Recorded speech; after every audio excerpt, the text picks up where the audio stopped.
Hi, and welcome back to the channel. Excuse the voice, dealing with a bit of man flu at the moment, but I really want to get this video put out there and made. We've just got back from a long weekend in Cornwall, so I went down to Newquay. So I was hoping to record all this during the weekend, but as time flies and you're having fun, you just never got around to it. So I've got a number of video clips I took when I was down there with the family. But yeah, I just wanted to sort of just review what happened on the way to Newquay. What did we do? How did we find the site? It was a new site for us that we went down to in Carveynick. And yeah, and just a bit of round up some of the new things that we used this weekend and how we found them as well. So something a little bit different this time. We actually collected the caravan from storage and brought it home the day before. We wanted to really just go through, make sure everything was still working, make sure we connect the electric, water, flush through the water system as well. It's a little bit difficult at the moment in the storage site to do that. So we wanted to bring it back, clean all the pipes out, make sure it's all working, get the heating on and go through everything. So yeah, it was good fun trying to get the caravan back on the driveway. It's not the biggest of roads that we live down, but we managed to do it in the end as well. So yeah, we brought the caravan back, everything was working perfectly. It was serviced back end of November with white arches. So again, one thing that did throw us, I couldn't get the 240 volt to work. What had happened had actually flicked down the fuse, not just the actual main power board, but the actual fuse was flicked. So after 5 minutes of frantically panicking, thinking, why isn't it working? We found out it was just a fuse and flicked that back on, and yeah, everything was working. So we decided to go down to Newquay. It's obviously a very long drive from where we are, based in Bedfordshire. It's around 5 hours on a straight through on a good run. The reason we did that was our friend's little boy's second birthday. They invited us down for his party on the Saturday, so we thought, why not make a weekend of it, take the caravan down there and just enjoy the first weekend of 2024. So we decided to leave just after 9 o'clock in the morning. So we wanted to get the school runs out of the way. We live in a village.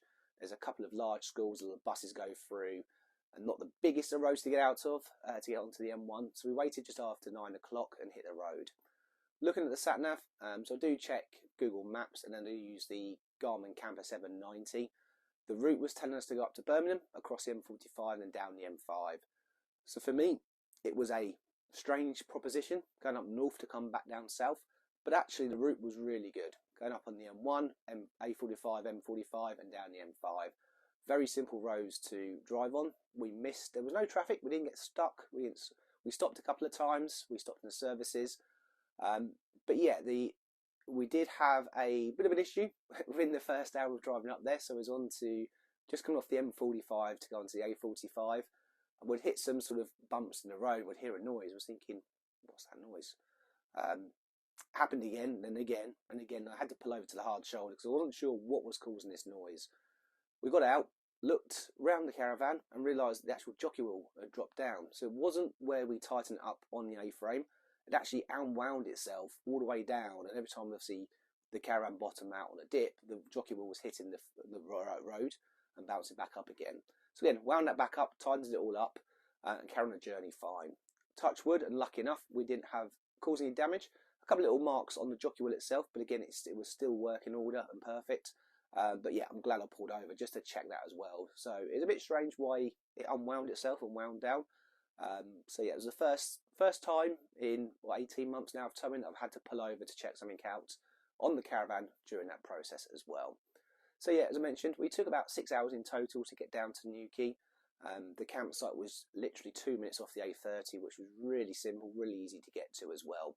We stopped it a couple of times on the one service and one lay-by, just so Ro could have a quick break and a quick wee stop. So again, we did the old trick of taking a bottle of water, letting them use the caravan toilet, rinse it out with the water and then back on the road. So our toilet is across the main axle, so again, adding a little bit of weight for a quick wee stop from the little one, to me, doesn't cause any issues with towing as well. During the stops, we did adjust some of the weight. I did feel it was moving slightly. It was a little bit blowy on the way down there, but on the first stop, moved things about again inside just to get the weights right, and again, it towed perfectly all the way down there.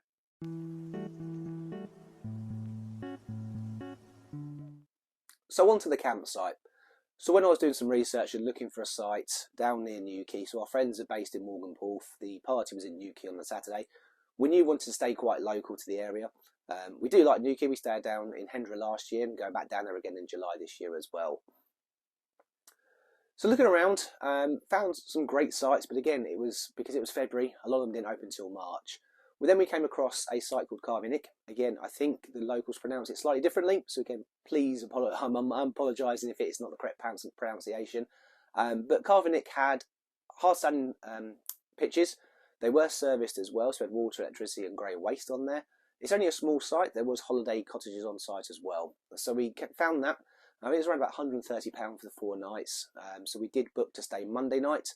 But again, we do that so we can then leave Monday afternoon without having to be off site by 11 o'clock. It gives us the whole day Monday. We can then make a decision what time we want to leave on the Monday afternoon. So we booked the 4 nights, around £130. So again, it was quite reasonable. And we got down there around 4 o'clock. So we were meeting our friends, and some other friends were coming from the Froome area as well. So we got to site, got to reception, spoke to the site manager there. Really nice lady, and a really good chap. She knows Morgan Poole from the local area quite well as well. And again, the times we've been down to see our friends and when we stayed in Hendra as well, it was a very warm welcome at the site. So we pulled up reception. That was the first turn in. It was a very open plan, big car park to park in. I ran in and spoke to the lady. We got our pitch. We had to drive down a slight hill through the holiday cottages and then through to the pitches. So the pitches were spaced nicely, all hard standing in the area we camped out. Sorry, I've put a picture of the site here as well. So we was on pitch number 16.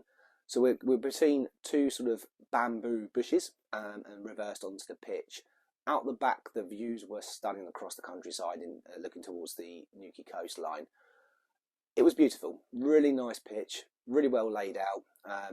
Again, with the length of the caravan, having to put the car in front, I had to park at a slight angle to make sure that there was enough room for other cars and caravans to pass when they were around the pitches as well. So yeah, we set up. We used our new, well, I say new, it's a new used awning, air awning. It's just a porch one. So we've got a large Dometic awning that we use for our longer trips, our weeks away. And we brought a sun canopy last year. And thinking about the time of year that we were going, we wanted something that was more enclosed. And again, lucky for me, looking on Facebook Marketplace, we came across a air porch awning. It was up in 8 minutes. It was perfect. It had the curtains on the front. It was all enclosed. It stayed watertight as well. We had a bit of rain over the weekend. So again, a really good cheap buy, but it has made a massive difference. So now I've sold the sun canopy because the front of the air awning does go up, so we can use that as a canopy during the summer months as well. So that was the first purchase we used on site as well. And the second one was I got a new second-hand direct mains lead for the water. Previously on service pitches, we'd have the float that screws into the side of the aqua roll, and then obviously direct off the tap directly into that, and then straight into the caravan. So this was nice, not having to get the aqua roll out this time, leaving that in the van. We still had it with us again because it was a new connection. I wanted to have that aqua roll as a backup in case we needed it. But again, plug it straight into the caravan, worked perfectly. And again, it's just one less thing to worry about or have to clean to get back into the caravan before when we're packing up as well. So the site itself has a pub on site, the Fox's Revenge. It is very well known locally. Really good food, really good atmosphere. They've got an outside barn as well for the summer months where they have live music. They do barbecue smoking as well out there. So I think it'd be a really good site to go to during the summer months. For us, we still like to go to the sites with the on-site entertainment. With Roe being the age he is, he loves going to discos, he loves going to the arcade, so it works really well for us. But for a short weekend like we stayed at this weekend, it was perfect. The toilets were clean, the shower blocks were individual rooms, so you walked into a room, looked behind you, you had a toilet, sink, and then a separate shower cubicle as well. There was 3 of them, and on the other side there was a ladies' and gents' toilets. Very accessible for everybody, all flat, all level. And again, were clean. So again, got no grumbles on that site. For me personally, I think the site itself was a really good find. Really well located. Again, I'd love to get really close to the coast in Cornwall, but with the roads being as they are, and again, I've got some videos of driving down some of the coastal roads towards Morgan Poole. I don't want to take an 8-foot wide caravan down these roads. The locals know them like the back of their hands, and they fly around them. So again, for me, having a site that was literally 2 minutes off the A30 just made life so much easier. Again, same with Hendra. It's a little bit further inside, a bit closer to Newquay, but again, it's quite a direct road from the A30 to get to Hendra as well. So overall, yeah, the site was really good. Really enjoyed it. It was a great location. We had Dairyland Farm, which I'll talk about shortly, just a mile and a half down the road from us as well. So yeah, had everything we needed. Clean, simple, great views, and it was a great little find. So again, would highly recommend Carveynick for any short stays or longer stays if you'd like that sort of pub grub food directly on site as well. So we had the party on the Saturday morning, and for us, it was a really interesting morning. So we got back not too late, went with our friends on the Friday night to have a takeaway. Really good food actually from the Wing Hub or Wing Stop. I'll double check that one. But we got back around 8:30, 9ish. Roe wanted to go to bed. He was tired after a long day. He didn't wake up till 9:20 on Saturday morning. Myself and Louisa woke up normal sort of time, 7, half 7. We waited around for the 2 hours thinking, what do we do? It wasn't like we was quiet either. We made tea. We had the grill on to make some toast, and he was out for the count. The boy loves sleeping in the caravan. He sleeps so well, and again, I think it's partly down to being active throughout the day, doing a lot as well, which helps him sleep during the night. But again, he was out for the count. He really enjoyed it. We then went to the party, so we helped with the setup and then enjoyed the party. Chester had a great second birthday, and again, thanks to Jason Ash for the invite down there. We then helped tidy up and then just took a gentle stroll into Newquay. It was not the nicest of weather on a Saturday, so it was a bit wet, a bit damp. As you can see, we stopped in one of the local pubs, had a great view of the bay in Newquay. It was a little grey, very choppy, great for the surface, as you can see in the video. There were so many people out on the boards on the Saturday afternoon. But again, we had some food, had a couple of drinks, walked around the arcades. Again, the kids, they love going to the arcades, 2p machines. I say Roe loves it, but I think Louisa loves the 2p machines more than Roe does. And then yeah, had a real nice Saturday afternoon, evening, and then come back to the caravan. Bit of a chill one on Saturday evening. And then we made plans to go to Dairyland on the Sunday. So I'd not seen Dairyland before, or I've been down to Newquay. It's only because we drove past it, we took a look, and it's actually open during the half-term week and the weekend down there. So we decided to go with our friends into Dairyland. It's a farm/indoor play area with tractor rides, a live working farmyard as well. Number of activities. It was extremely muddy with the rain that we had on the Saturday, but lucky enough we had an all-in-one for Roe. We brought our wellies. I think it was the first time I've actually turned around and said we should pack the wellies in the car this time. So again, it was a good job we did that. But rode away at a time. The indoor play area, it's not the biggest, but there's a number of slides to go down, a number of activities and ball pits in there. We walked around the animals, fed some of the ducks and the geese, saw cows. They had a great little museum with some of the tractors throughout the time, again starting from the very beginning of the tractors right through to sort of modern day tractors as well. So it was a really good afternoon, a lot to see and do. We didn't actually go round everywhere. We decided to sort of cut it short and go for some dinner, but there was a lot more. So we were going back in the summer into Dairyland. I think we want to make the most of the pony rides, the tractor rides, and hopefully not be as muddy. So again, I know Roe was itching to get onto some of the outdoor play and adventure parks, but again, being a little bit dirty, we've tried to keep them a little bit clean before we went out to dinner as well. So that was a really good afternoon. The sun actually came out by the time we got out there as well, so we popped back to the site before going to dinner as well.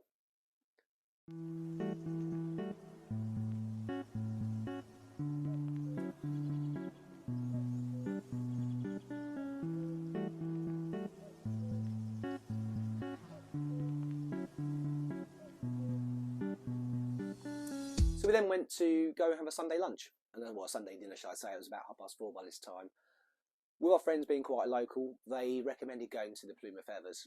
What an amazing pub. Again, just off the A30, really easy to get to. So again, if you are down or going down to the Newquay area, I'd highly recommend going down there. A really nice Sunday lunch.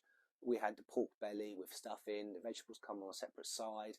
Roe on the kids menu had American style pancakes with bacon and egg. The service was great. The venue and the pub was really good. So again, I can highly recommend the Plume of Feathers. Really, really good pub. Sunday evening, we then decided to go back to the caravan and have a bit of a movie night. So Roe is now getting to that age where he wants to sit through and watch a movie. So again, having the L-shaped lounge, we put out to Roe's bed, put a film on the TV, and watch Sonic the Hedgehog 2 on Sunday evening. Again, it was a bit of a later night. Again, we thought because we're travelling back on the Monday, having a bit of a later night for Roe might actually help him have a more of a relaxed, chill drive on the Monday afternoon going back home as well. So on the Monday morning, we got up, Popped to Morrison's. Again, there's a Morrison's just outside on the outskirts of Newquay, really easy to get to as well. Picked up some supplies for the travel trip home, but also some bits we needed for home. So again, your milk and your bread. I need to have a cup of tea as soon as I get home as well. So we managed to get that. Got back to the caravan. I had fun taking the awning down, shall we say. It was a bit breezy. We're on a bit of a hill on the site as well. So I started to unpeg the awning. It then started to come off the awning rail itself. So then I had to, it's still a bit damp, so I managed to just fold it up for now and put it onto the rear shelf of the car, and then brought it home to dry out this afternoon when we got home as well. Pack up was really quite easy and smooth. We try and keep on top of everything in the caravan, always put things back where they came from. Rose learning that still. He will get toys out or games out. Once he finishes, we will put them back away. So it makes life really easy for us as well. So on the way back home, we wanted to get home at a reasonable time. So we decided to leave around 1:30 from Newquay. So we didn't do much on the Monday, bar pop to Morrison's. We headed back. We actually done the same route back home again. So headed up towards the M5, up towards Birmingham, across the A45 to the M45 down the M1. I was a bit dubious leaving the time we left. What rush hour traffic would we hit? Again, we got so lucky. We didn't stop once. I say didn't stop. We stopped a couple of times for services, etc., but we didn't get stuck in traffic. It was a real easy drive. So again, speaking to my parents, they're going to call their caravan, going down to Exeter very soon as well. I think they're going to start looking at going up the M1 and then back down the M5 for future, rather than cutting across towards Oxford, through Milton Keynes, over to Oxford, down to Swindon, because again, it can be very start and stop. You can get traffic, roadworks, etc. as well. So yeah, the route all the way up there worked really well. Using the Garmin Camper 790, again, gives me that confidence knowing that I'm not going to go down a road that's not suitable for the caravan's width or length. So again, I still like to use Google Maps on my phone, using the Apple CarPlay, just to keep an eye on the traffic, changing of circumstances and everything else. But my confidence in what the Garmin Camper 790 is doing is really growing. That does have traffic updates and live traffic. But again, I still like to speak to the wife as we're driving, just so she can check the routes, check timings, to make sure we can make it as smooth as possible. Again, the drive back, Ro was an absolute superstar. Like on the way down, he sat in the back of the car, he done some drawing on his pad, he watched the iPad for a bit, he had some food, he talked, played I Spy. But again, for 6 hours in the car, he done so well. Again, we decided to bring the caravan back home and put on the driveway on the Monday evening. Again, that was just so we could give it a proper clean for the start of the season. Again, just flush through the water system to make sure it's all clear. But again, on a personal note, I wanted to actually give the caravan a good clean on the outside as well. Being in storage, we're waiting for them to have a caravan wash set up at the storage site. So at the moment, it's taking your own water and buckets to try and wash it. I really wanted to bring it home to give it a proper deep clean. Use a jet wash, use some of the products I use from Juicy Details. So there is no video I'm going to be putting together of the steps I take to clean the caravan and how I ceramic coat the caravan as well, just to give it that extra layer of protection to help remove the risk of dirt sticking to the caravan as well. So again, that'll be on a second video coming out very shortly, just through some of the steps that I take and some of the products I use when cleaning the caravan. So yeah, we're now back. It's now Tuesday. The caravan's on the drive. I'm about to hook it back up, take it back to storage. But yeah, I think we will bring the caravan back every now and then. I think we'll probably bring it back before we go to France in August. So again, we can just go through everything, make sure we've got everything we need for the longer trip. Maybe put some clothes, etc. into the caravan this time around rather than all into the car, as we will have my stepson joining us for that holiday as well. But again, I really do hope you enjoyed the video. I've had a number of subscribers recently as well, and likes and comments. So again, thank you for taking your time to subscribe and like. It really does help me. I want to keep making some more of these videos, some different videos as well. But yeah, I will do some deeper site reviews throughout this year of the different sites that we stay at. But again, thank you again. If you haven't subscribed or dropped a like, please do that. That really does help us out. Again, take care, stay safe, and see you soon.